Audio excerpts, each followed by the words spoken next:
tuning in. We're here today with Chelsea Mitchell. Thank you so much for taking the time out of your day to tell us a little bit about this kind of sort of hidden gem right here in Stonington. So without much more further ado, if you want to tell us a little bit about like why people come here and what they do, and maybe a little bit about these great diaries we have. Absolutely, sure. So we are the research library and kind of holding area for all of the collections and research materials that the Historical Society owns. So we're right here next to the Palmer House, plenty of off-street parking if you want to come and see us, spend some time. But basically, we are here for people to come in from the town of Stonington with any research questions they have about the history of the town. Primarily, people come here to do genealogical research. There's a lot of people who come from out of town and are related to the early Palmers or Stantons. And as many people here know, if you're related to one, you're kind of related to all of them. So that's primarily what people come here to do.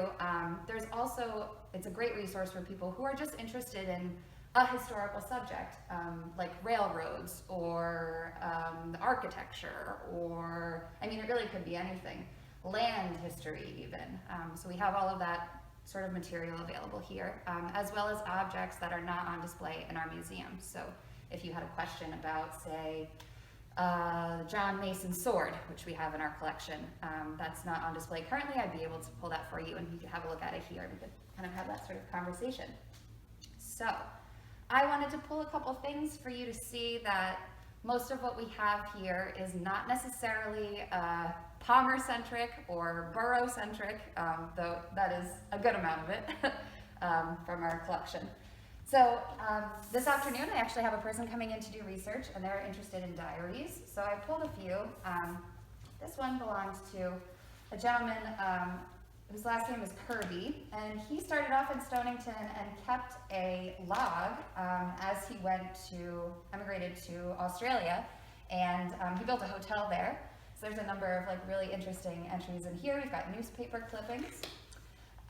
Let's see, we have a diary from Theodore Palmer, which was the brother of Alex and Nat, who lived in the house next door. He lived across the cove here in Redbrook. So there's just like a huge collection of things like this. We have photographs, we have textiles, so it's a really valuable place, I think, and I think it's really cool for people to come and learn more about their town. Let's see, I am open here Mondays 1 to 5, Wednesdays 9 to 5, and Fridays 1 to 5. If you would like to come, please wear a mask. When you come in the front door, we just ask you to use the hand sanitizer.